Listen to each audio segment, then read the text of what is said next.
আসসালামু আলাইকুম ওয়া রাহমাতুল্লাহ। আমাদের প্রিয় নবী হযরত মুহাম্মদ সাল্লাল্লাহু আলাইহি ওয়াসাল্লাম তার উম্মতদেরকে এই 7টি আমল ও দোয়া পাঠ করতে বলেছেন। প্রিয় দর্শক, কোন ব্যক্তি যদি এই 7টি আমল ও দোয়া প্রতিনিয়ত করতে পারে, ইনশাআল্লাহ আল্লাহ রাব্বুল আলামিন তাকে দুনিয়ার কল্যাণময় জিন্দেগি দান করবেন।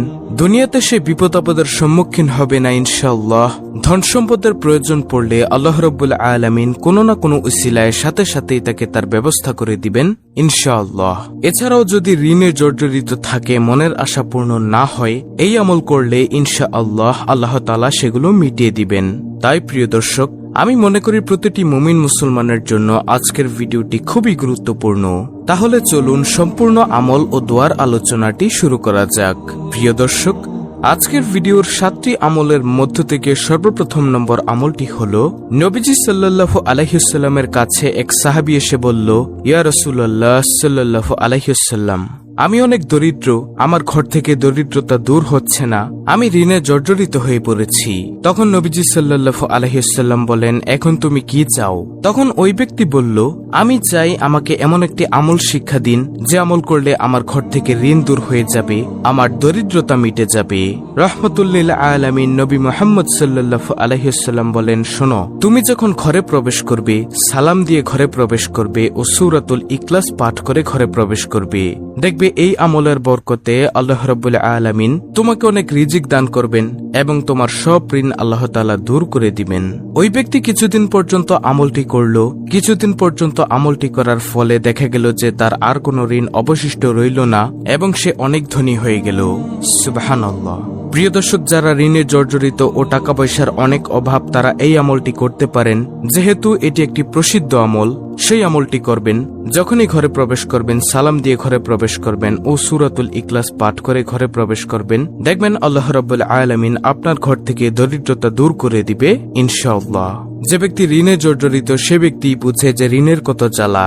যে ব্যক্তি দরিদ্রতায় আছে সে ব্যক্তি বুঝে দরিদ্রতার কত জ্বালা। তাই আমরা অবশ্যই এই আমলটি করার চেষ্টা করব ইনশাআল্লাহ, যদি আমাদের এই কষ্টগুলো দূর করতে চাই। তারপরে প্রিয় দর্শক, 7টি আমলের মধ্য থেকে দ্বিতীয় নম্বর আমলটি হল, নবী সাল্লাল্লাহু আলাইহি ওয়াসাল্লাম বলেন, ও উম্মত, তোমরা দুনিয়ার কল্যাণ চাও, আখিরাতের কল্যাণ চাও ও জাহান্নামের আগুন থেকে পানাহ চাও। নবীজি সাল্লাল্লাহু আলাইহি ওয়াসাল্লাম কিভাবে বলতেন? নবীজি এই দোয়া করার জন্য এইভাবে বলতেন। নবীজি বলতেন, রব্বানা আতিনা ফিদ দুনিয়া হাসানাতাও ওয়া ফিল আখিরাতি হাসানাতাও ওয়া কিনা আযাবান নার। প্রিয় দর্শক, এটার মাধ্যমে আপনি কি চেয়েছেন আল্লাহর কাছে আপনি কি জানেন? এর অর্থ হলো, হে আল্লাহ, আপনি আমাকে দুনিয়ার কল্যাণ, আখিরাতের কল্যাণ ও পরকালে জাহান্নামের আগুন থেকে বাঁচিয়ে দিয়েন। সুবহানাল্লাহ। আপনি এটা আল্লাহ রাব্বুল আলামিনের কাছে চেয়েছেন। তাই প্রিয় দর্শক, আমরা যদি দুনিয়ার কল্যাণ, আখিরাতের কল্যাণ ও পরকালে জাহান্নামের আগুন থেকে বাঁচতে চাই, তাহলে অবশ্যই মোনাজাতের মধ্যে আমরা এই দোয়াটি পড়ব ইনশাআল্লাহ। রব্বানা আতিনা ফিদ দুনিয়া হাসানাতাও ওয়া ফিল আখিরাতি হাসানাতাও ওয়া কিনা আযাবান নার। তৃতীয় নম্বরে যে আমলটির কথা আমি আপনাদেরকে বলবো সেটি হলো, ধরুন আপনি রাস্তা দিয়ে হাঁটছেন, এমন সময় দেখলেন যে কোনো একটি কাটা বা ভাঙ্গা কাঁচ অথবা কিছু পড়ে রয়েছে যেটা মানুষকে চলাচলে বাধা দেয়, মানুষকে কষ্ট প্রদান করে। আপনি সেটা যদি সরিয়ে দেন, এর ফজিলত কতটুকু সেটা বর্ণনা করতে গিয়ে নবীজি সাল্লাল্লাহু আলাইহি ওয়াসাল্লাম বলেন, আমি জান্নাতের মধ্যে যখন গেলাম, মেরাজে গেলাম, জান্নাত ঘুরে ঘুরে দেখলাম, এমন সময় দেখলাম একজন ব্যক্তি জান্নাতের মধ্যে আনন্দে ঘুরে বেড়াচ্ছে, হেসে খেলে ঘুরে বেড়াচ্ছে। আমি জিব্রাইল আলাইহিস সালামকে জিজ্ঞাসা করলাম, ও জিব্রাইল, এই ব্যক্তি কি এমন আমল করেছে যে আমলের কারণে আল্লাহ তাকে এমন মর্যাদা দিয়েছেন? জিব্রাইল আলাইহিস সালাম বলেন, এই ব্যক্তি দুনিয়ায় যখন জীবিত ছিল তখন সে রাস্তা দিয়ে হাঁটছিল, পথের মধ্যে একটি খেজুরের ডাল পড়ে রয়েছে, সে মানুষের চলাচলের কষ্ট হবে ভেবে এটা সে রাস্তা থেকে সরিয়ে দিয়েছিল। আর দয়াময় রহমান প্রভু আল্লাহর কাছে এই আমলটা এতটা পছন্দ হয়েছে যে এই আমলের কারণে আল্লাহ রাব্বুল আলামিন এই ব্যক্তিকে জান্নাতে দিয়ে দিয়েছেন। সুবহানাল্লাহ। তাই নবীজি সাল্লাল্লাহু আলাইহি ওয়াসাল্লাম মেরাজ থেকে এসে এই আমলের কথা বলেছেন। তাহলে প্রিয় দর্শক, আপনি যখন কোনো কষ্টদায়ক বস্তু দেখবেন রাস্তার মধ্যে পড়ে রয়েছে, একটি ইটের টুকরা হোক, সেটা মানুষের চলাচলের কষ্ট হবে এমন কিছু দেখলেও সেটা আপনি সরিয়ে দিন। ইনশাআল্লাহ আল্লাহ তাআলা যদি চায়, এই আমলের বরকতে আপনাকে জান্নাত দান করে দিলেও দিতে পারেন। কারণ আপনার কোন দিনের আমল আল্লাহ তাআলা কবুল করে নিবেন সেটা কেউই বলতে পারবে না। তাই আমরা তৃতীয় নম্বরে যে আমলটি বলেছি এই আমলটি করার চেষ্টা করব ইনশাআল্লাহ। তারপরে 7টি আমলের মধ্য থেকে 4র্থ নম্বর আমলটি হলো এটি একটি দোয়া। এটি একটি পবিত্র কোরআনুল কারীমের আয়াত। এটি হলো একটি ইস্তেগফার। এই ইস্তেগফার নবীজি সাল্লাল্লাহু আলাইহি ওয়াসাল্লাম বেশি বেশি পাঠ করতেন। রব্বানা যালামনা আনফুসানা ওয়া ইল্লাম তাগফির লানা ওয়া তারহামনা লানাকুনান্না মিনাল খাসিরিন। এটা বেশি বেশি পাঠ করবেন। হযরত আদম আলাইহিসসালাম ও আম্মাজান হাওয়া আলাইহিসসালাম যখন জান্নাতি ফল খেয়ে ভুল করে বসেন, তখন আল্লাহ তাদেরকে এই দুনিয়ার জমিনে পাঠিয়ে দিয়েছিলেন জান্নাত থেকে। পৃথিবীর মধ্যে দুজনকে দুই জায়গার মধ্যে পাঠিয়ে দিয়েছেন, কারো সাথে কারো সাক্ষাৎ নেই। তখন আদম আলাইহিসসালাম আল্লাহ তাআলার দরবারে এমন কান্নাকাটি করেছেন, তখন এই আয়াতখানা তেলাওয়াত করে করে আদম আলাইহিসসালাম কান্না করেছিলেন। তখন দয়াময় আল্লাহ তাআলা এই আয়াতটিকে আবার পবিত্র কোরআনুল কারীমে লিপিবদ্ধ করে দিয়েছেন। তাই আমরা বেশি বেশি পরিমাণে এই দামি ইস্তেগফারটি পাঠ করব। রব্বানা যালামনা আনফুসানা ওয়া ইল্লাম তাগফির লানা ওয়া তারহামনা লানাকুনান্না মিনাল খাসিরিন। এটা আমরা পাঠ করব। ইনশাআল্লাহ আল্লাহ রাব্বুল আলামিন আমাদের গুনাহগুলোকেও ক্ষমা করে দিবেন। তারপরে 5ম নম্বরে যে আমল, এটিও একটি দোয়া। সেই দোয়াটি কি? সেটিও হলো একটি ইস্তেগফার। ক্ষমা প্রার্থনার শ্রেষ্ঠ ইস্তেগফার সাইয়্যিদুল ইস্তেগফার।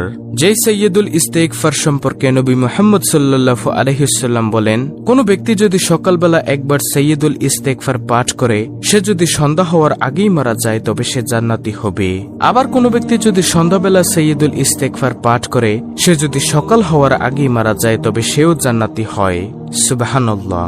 আর প্রিয় দর্শক, সেই সাইয়্যিদুল ইস্তেগফারটি হলো, আল্লাহুম্মা আনতা রাব্বি লা ইলাহা ইল্লা আনতা খলাকতানি ওয়া আনা আবদুকা ওয়া আনা আলা আহদিকা ওয়া ওয়াদিকা মাসতাতাতু আউযু বিকা মিন শাররি মা সানাতু আবউ লাকা বিনি'মাতিকা আলাইয়া ওয়া আবউ লাকা বিযামবি ফাগফিরলি ফাইন্নাহু লা ইয়াগফিরুয যুনুবা ইল্লা আনতা।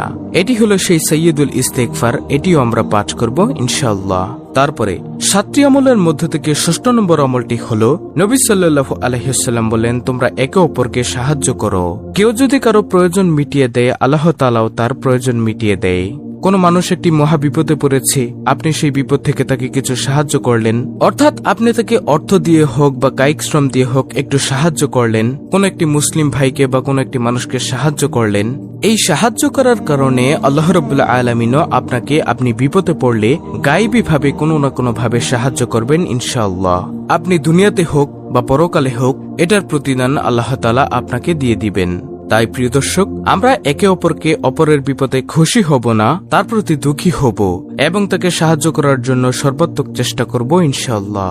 তারপরে সর্বশেষ 7ম নম্বর আমলটি হলো, লা ইলাহা ইল্লাল্লাহু ওয়াহদাহু লা শারীকা লাহু লাহুল মুলকু ওয়া লাহুল হামদু ওয়া হুয়া আলা কুল্লি শাইইন কাদির। এটা বেশি বেশি পাঠ করার জন্য চেষ্টা করবেন ইনশাআল্লাহ।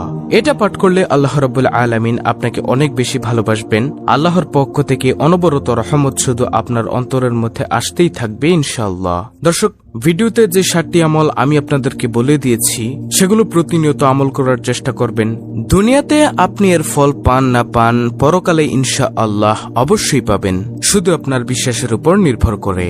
অত্যন্ত গুরুত্বপূর্ণ একটি ভিডিওটি ভালো লাগলে অবশ্যই চ্যানেলটিকে সাবস্ক্রাইব করে পাশে থাকা বেল বাটন অল বাজিয়ে দিবেন।